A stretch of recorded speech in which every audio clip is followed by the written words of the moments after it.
First of all, he was very positive that they can help us more with missiles. And this is a big challenge, really, because the production is not so big as our needs. The production is in the United States. I raised the topic of licenses. I addressed it to President Trump. We need licenses to produce missiles. We have capabilities different. It's difficult to produce Patriot systems and missiles. Yes, I know. I had a lot of, believe me, I had a lot of meetings and calls with Raytheon, with this company, with their management CEOs, and etc. I know I'm deeply in this topic, but in any way, we want to increase their production if they will be okay, and if President Trump will support this idea. But now he was positive. In any way, so we need to do this. From European side, we really need for the world try to produce European anti-ballistic system, which has to be strong, and between us, better to be cheaper. Yes, and that than the world names what we have now. But otherwise, we will not have enough. Otherwise, Europe will not have enough. Otherwise, Middle East will not have enough. I don't know about Asia. I don't know their needs, what they want, and etc. But I'm talking about the countries whom I know personally, what I know their needs. So that's why this is important alternative on which we will work. Got it. But so just so I'm clear, so the response, I think everything else you said was important, but the response from President Trump then specifically on this was, you said it was positive, meaning it was a yes. Positive. It was positive. Okay. Yeah, it was positive. Right. Yes, I hope when President Trump is positive, I hope it's yes. Okay. All right. Well, we shall see. Still on President Trump said last year that Ukraine did not have the cards to bring Putin to the table. Do you now? That your situation basically from last year has dramatically changed. Last year, Trump said, well, President Zelenskyy does not have the right cards to bring Putin, to force Putin. But now is the sense that you do, that the situation has changed. Would you agree? I think that really the situation is changing. And on the battlefield, as I said, Russia lost initiative on some directions. They attacked us. They made offensive steps on 12 directions. We saw this, and they lost initiative almost in all these directions. Only in 2 or 3, they still have a lot of, huge amount of soldiers, a huge amount of everything, but they're very slow there. And on other directions, they really lost initiative, and we've got it. And also on some 2 or 3 directions, we are more successful now. These months, for example, we deoccupied 100 kilometers on one direction. So, we will not stop, and they will not stop. Better to stop this war. This not stop on the battlefield. So, that's why in this case we are better than on middle strikes, as I said, and long range we are better. We will produce about 10 million drones during this year, but we can double. And this is also, I think, good news from our perspective, and there's good news, first of all, from our industry, military direction. So this is also good. Good sanctions began to work, not enough sanctions. And good that 90 billion, we've got 90 billion decision, and it's very helpful. It's great European support. Got it. So you've laid it out. Now let's talk about timing. You have said that you wanted to reach a peace deal or a ceasefire and peace deal with Putin before this winter. So did you discuss a possible timeline or maybe a date to start again, perhaps U.S. mediated talks, perhaps with the U.S. envoys Steve Witkoff, Jared Kushner? Can you give us a sense of timing then? It's difficult, really difficult, that we proposed the last time we proposed, I had made a phone call to Emmanuel Macron, and when I was invited to G7, I made a phone call to him and said that, Emmanuel, what do you think about during G7 meeting, invite not only us, find a way, maybe in Switzerland, in neutral country, to find a way like we G7, basing on such, this presence of many leaders, we can use this opportunity and try to organize meeting with Russians. And he was very,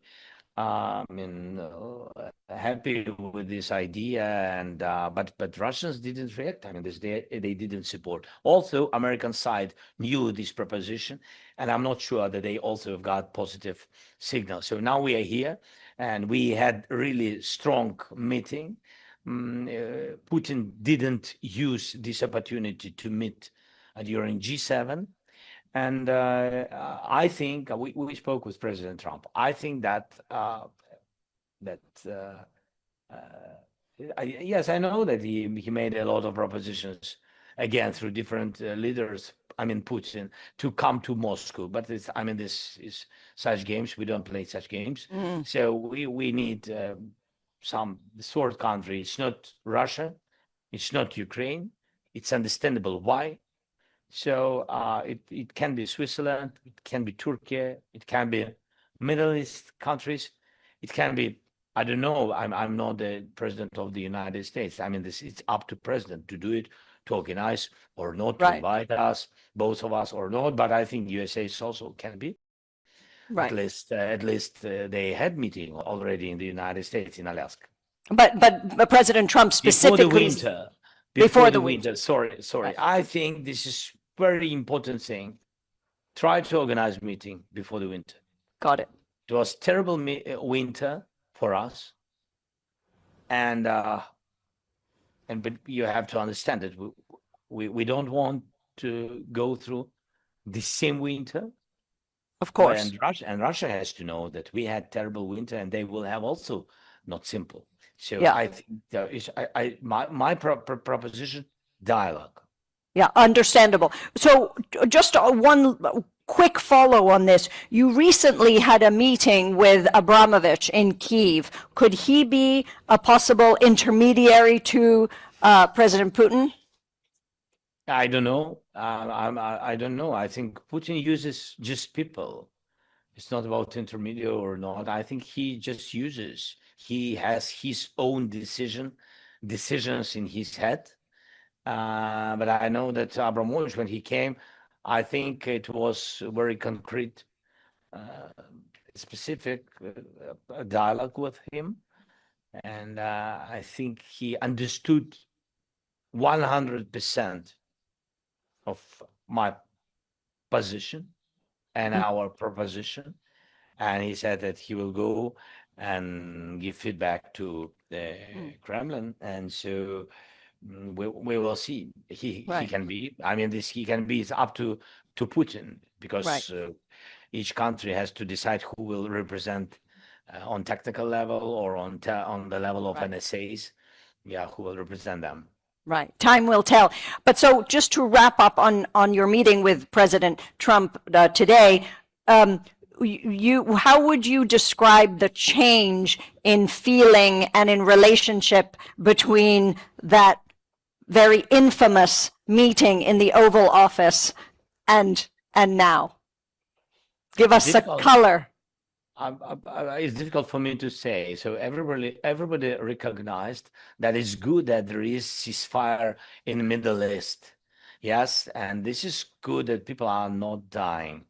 And can we stop Putin? The question is, can we stop this war? And the question, who can stop? So if President Trump can do it, God bless. So but everybody is recognizing again, I think this is the changing of the, maybe not of position, maybe of position, but of understanding that he doesn't want to stop the war. Got it. He has to be under more pressure. He doesn't have, I mean, Putin, he doesn't have any feelings about losses. Can you imagine 35,000 of Russians losses each month, heavy wounded or killed? Right. Can you imagine what's going on? So somebody has to stop him. Right, very clear. So today you also, I believe, met with the IMF, Kristalina Georgieva. And this is regarding an $8 billion loan that the IMF has granted. They have just released the second tranche, but in order to release more money, they are awaiting important reforms in your parliament, including the many things, but including some taxation on business. Your parliament seems to be going slower on this than expected. When will those be passed? So we spoke with Kristalina, and before her mission had meetings with our prime minister and with government team. I think that they've been focusing on different decisions and dates and etc.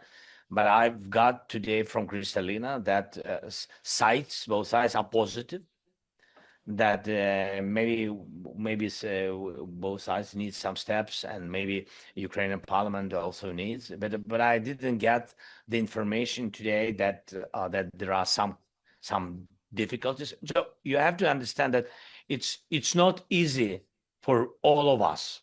I mean, it's not easy to vote in parliament. It's not easy to make decisions with different financial institutions, but we are partners, and this is good. We had very positive meeting with Kristalina, and he understands. She understands, and she's very supportive of Ukraine to help us with microfinancial support, to understand that it's so important now. And I was very thankful for her condolences and warm words about Ukrainians. And after such massive attacks, especially 2 days ago on our Kiev-Pechersk Lavra, one of the biggest, maybe the biggest Christian centers in the world. So we are partners. We work with IMF, and I think that our government and our IMF team will make all the decisions what Ukrainians need. Got it. You also met with Chancellor Merz, I believe, and Chancellor Merz has suggested, with regards to possible accession to the European Union, something that you don't like very much, which is an associate membership rather than full membership. Were you able to convince him and other EU countries for full EU membership? And do you feel that the EU member countries understand what you say is the importance of a rapid progress towards EU membership? First of all, Friedrich, I'm very thankful to his support. He's on our side. He understands that Ukraine counts on fast track, something like this. I know that not all the leaders love such format, fast track, because they want very understandable, clear steps for everybody. But we are not everybody, with all respect to everybody. We are during the war, and we need more creative steps, fast steps. We need it very much. Otherwise, if to make big pause, I shared it with Chancellor and with all the leaders, if we will make after this war big pause during our way to EU, everything will be like we have with NATO. Russia will find a way how to block Ukraine's way to EU. They don't want to see us successful. Russia doesn't need Ukraine be successful, and the more interesting for them not to make Ukraine European country, not to be part of European family. That's why we need fast track. That's why I want to, of course, I want like a president. I'm just, when we speak about the EU, I'm speaking not like a president. I mean, I'm speaking like a citizen. So we want to be a part of Europe. Look, if you want us, if you see us, if you need us, our strong army, our strong people, if you see us, please look at us as at yourself. We want to be the same, not better, but not worse. So we want the same. We want clear membership. This is my reaction. Got it. One of the requirements of accession, as we have discussed, even you and I before, is tackling corruption. Recently, there was an arrest of your close aide, someone I myself know, had met with you as well. The arrest of Mr. Yermak. Was that a sign that Ukraine is ready to do what is needed on tackling corruption? Yeah, of course, and Ukraine is doing all European. It's not the proposition from EU. There is a list of reforms what each country, not only Ukraine, needs to do, and we do everything. That's why the clusters are opening. That's why yesterday the first cluster, fundamentals. By the way, fundamentals, where there is a legislation, the law, the court, the reforms, and anti-corruption reform, everything is there. So the first cluster was open. Any questions? I think no questions. Then we need 5 more clusters to be open, and we did with reforms and laws, maybe not everything, but mostly. We're trying our best as we can be fast during the war as possible. Got it. So we've talked about President Trump, so the US, the EU, the IMF. But let me ask you a question. Considering the deep economic dependence that Russia has on China, how can Beijing also put pressure on Russia? Should Xi Jinping be your main interlocutor to end this war? I don't know. Everybody has to. I think everybody who wants this war to end and to end this war, we have to join everybody. And of course, China is a big country and very influential country. They have the biggest. I think that Russia has the biggest trade with China. Yes, yes. Yes. Depends on China to buy. Yes. Yes, of course. It depends on the economic. The economy depends on China decisions. It means that China has influence, and of course, we will be happy to if they will help. But we don't feel it. That we don't feel their mood. We don't feel that they are ready to pressure Putin. It's meant to do everything to end this war. So you would be open to having.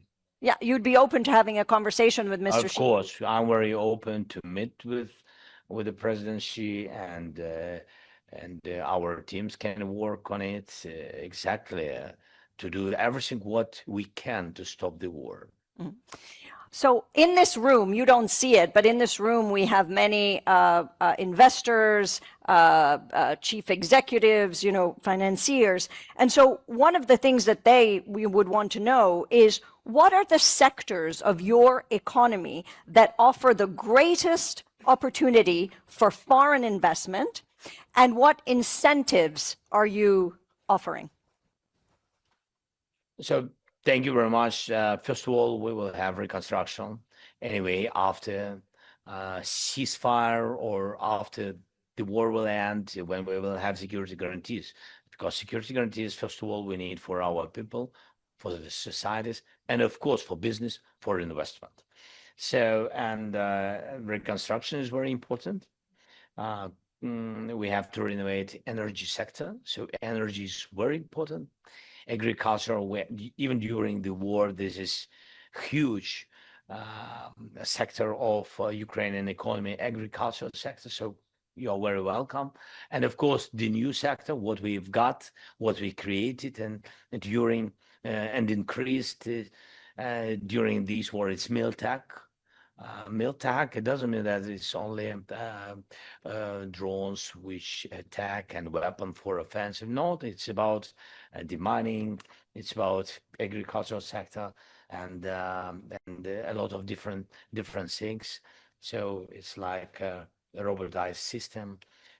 So different things. So this direction very important. We have more than 400, almost around 5 companies. So investors are very welcome. Energy, agricultural, meal tech, yes, and different other sectors are open. Ukraine is a big country, and it's been the country of big opportunities.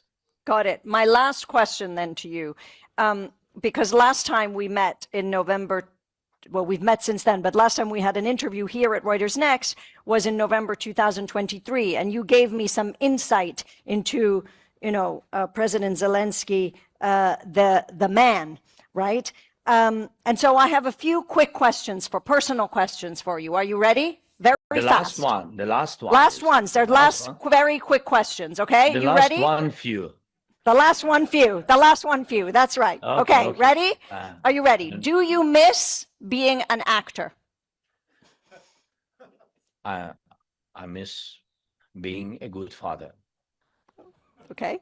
When your children were little, what did you tell them the most? What was the thing that you told them the most when they were small? I love you. And what do you tell them now that they're older? Oh, I miss you. Oh. When was the last time you cried?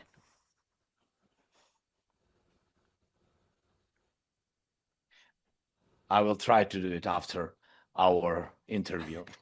Okay. When was the last time you laughed? No, I mean this between us. So I'm normal man, and there are a lot of different moments between us almost each day. A lot of losses on the battlefield and civilians, and there are absolutely crazy attacks on our people. And it's not about. It's very difficult, really. When I give orders, I said about it. It's always difficult for me when I give orders to the mothers and fathers who lost their children. Of course. In such moments, really, I often cry. Are you a hero? No. So who is your hero? My hero, my children, my army, our army, and Ukrainian people. So I'm a part, and I'm also Ukrainian. So I'm a part of our nation. But now our nation, I think that our nation is absolutely heroic. Wonderful. On that note, I think we can close. Thank you, President Zelenskyy. We are so grateful for having you. Thank you. I don't know if you can hear the applause. I hear you. Thank you. Thank you. Thank you very much. Thank you very much. Thank you. Bye-bye. Thank you, Alessandra. Thank you, President Zelenskyy. Look, we've got 10 minutes before lunch. This is a really good opportunity. Okay. Thank you, guys. Thank you very much. Thank you, Mr. President. Thank you. Thank you so much. Thank you. It was an honor. Thank you. Bye-bye.